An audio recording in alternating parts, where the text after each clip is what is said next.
আসসালামু আলাইকুম সবাই কেমন আছেন? নতুন আরেকটা ভিডিও নিয়ে চলে আসলাম আপনাদের মাঝে।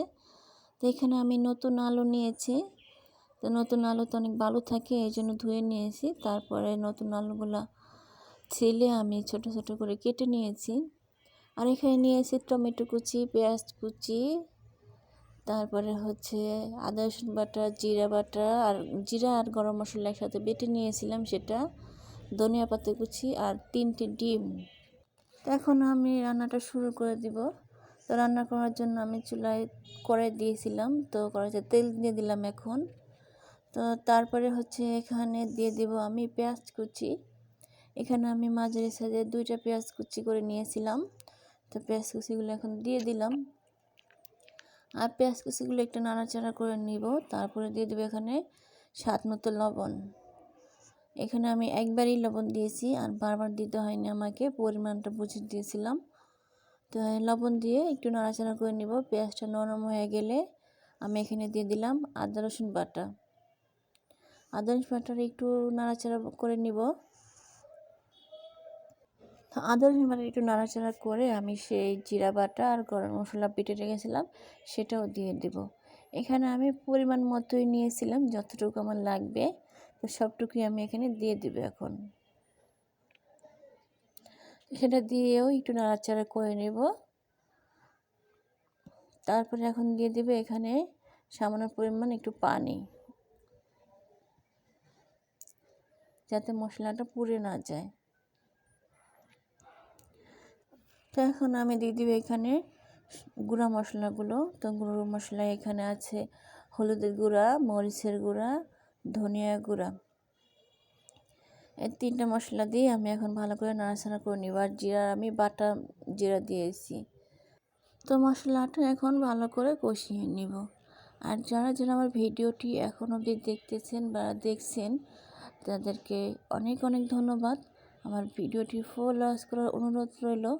আর ফুল ওয়াচ করার পরে যদি ভিডিওটি ভালো লেগে থাকে, তো ভিডিওটিতে একটি লাইক দিয়ে দেবেন আর কমেন্ট করে জানাবেন আপনার মন্তব্য।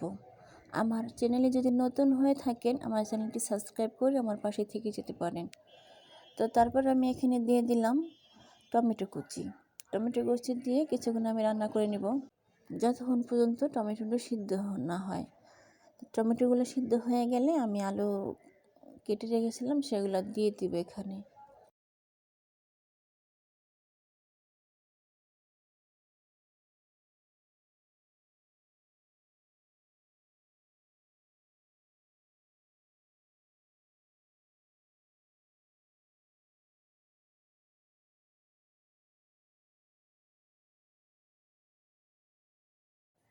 তো আমার টমেটো সিদ্ধ হয়ে গেছে, মশলাটাও ভালো করে কষানো হয়ে গেছে।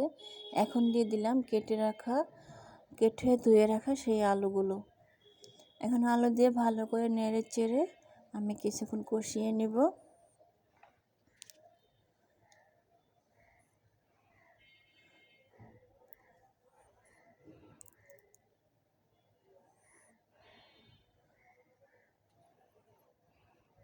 এই যে আমি এখানে ভালো করে কষিয়ে নিতেছি আলুগুলো।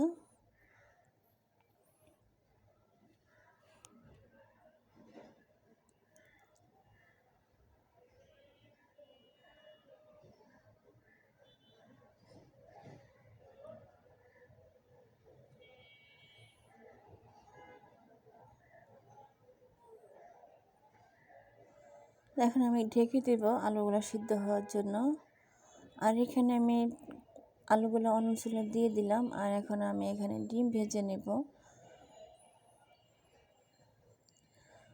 তো এই যে ডিমের জন্য আমি তাওয়ায় তেল দিয়ে দিয়েছি, আর এখানে একটা ডিম ভেঙে সামান্য পরিমাণে লবণ দিয়ে ফেটে নিয়েছি। তো এখানে হচ্ছে ডিমগুলো ঢেলে দিলাম, অপেক্ষা করব কিছুটা ভাজা হওয়ার জন্য। এই যে আমি দুটো চারি সাইডে সরিয়ে দিব, আমি এখানে জমে আছে এই জন্য।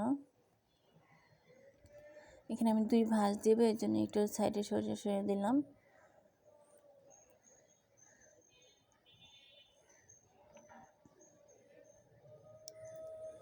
এখন আমি মাঝখান থেকে একটা ভাঁজ দিয়ে নিব ডিমটা। এখন আমি এই ডিমটা উল্টে পাল্টে ভালো করে ভেজে নিব। এক পাশ হয়ে গেলে আরেক পাশ উল্টে নিব। প্লিজ সবাই ভিডিওটি দেখতে থাকুন, আর এতক্ষণ ধরে যারা দেখছেন সবাইকে অসংখ্য ধন্যবাদ। এখন আমি ডিমটা উল্টে নিব, এক পাশ হয়ে গেছে। আর এখন মাঝখান দিয়ে আমি কেটে নিব। এখানে কাটার জন্য আমি চাকু নিয়েছি, কারণ আমার খুচুনের মাথাটা অনেকটা মোটা, কাটা যাবে না। আপনাদের খুচুনের মাথা যদি পাতলা হয় তাই খুচুন দিয়ে কেটে নিতে পারেন। খুচুন দিয়েই কাটা যায়, কিন্তু আমার খুচুনের মাথা একটু মোটা বলে আমি চাকু দিয়ে কেটে নিলাম। তো এই যে কেটে নিয়েছি, এখন আমি ডিমগুলো তুলে নিব, আর এভাবেই আমি সবগুলো ডিম ভেজে নিব।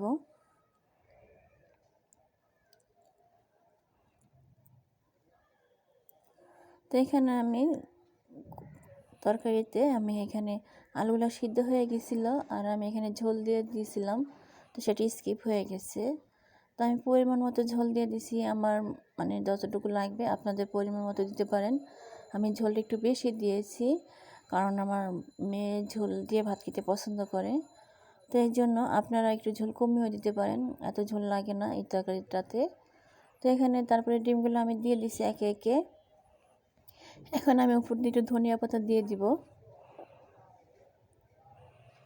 ধনিয়া পাতা দেওয়ার পরে আমি 5 মিনিটের মতো রান্না করে নামিয়ে নেব। তো আমি এখন তরকারিটা হয়ে গেছে, নামিয়ে নেব। আজকের ভিডিওটি কেমন লাগলো সবাই কমেন্ট করে জানাবেন। সবাই ভালো থাকবেন, সুস্থ থাকবেন। আজকের ভিডিও এখানেই শেষ করছি। আল্লাহ হাফেজ।